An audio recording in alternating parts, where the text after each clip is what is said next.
Hello and welcome to my channel. My name is David Novak. So this is from Chapter 3, The Interrogation.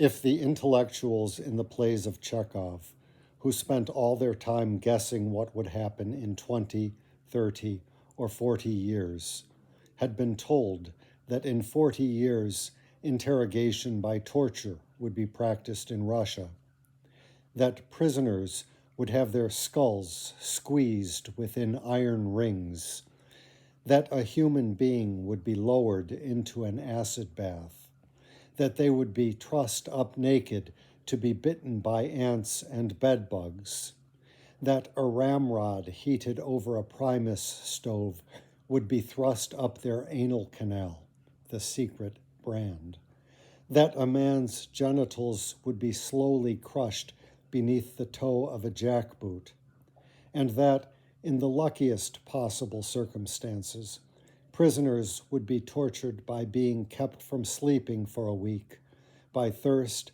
and by being beaten to a bloody pulp. Not one of Chekhov's plays would have gotten to its end, because all the heroes would have gone off to insane asylums.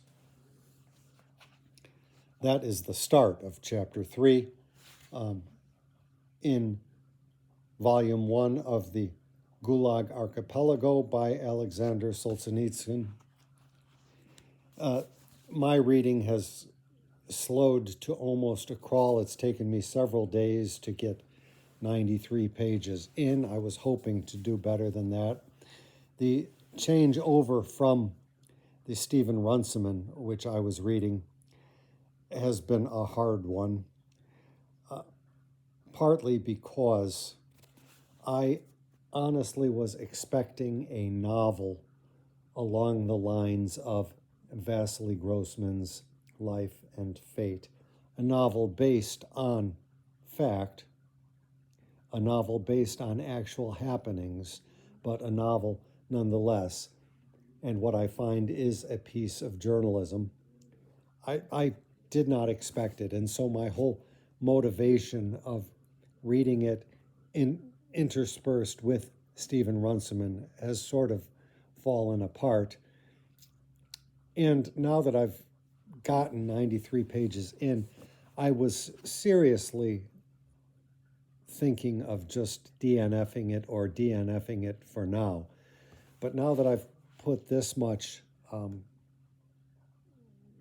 time in, I feel that I probably should just go ahead with it and see where it gets me. I'm not overjoyed with the writing style. Solzhenitsyn is a little too sarcastic for my taste. That said, I think he's trying to inject a little humor, not for the reader's benefit, but for his own sake, for his own mind, so that he can sort of grasp the vastness of the horrors of which he is writing and somehow rise above them, control his material in a way. So I do think I will progress with this, but I am really missing Runciman very much. So I just thought I would mention that, and we'll see where we get to in another couple of days' time. Thank you for stopping by.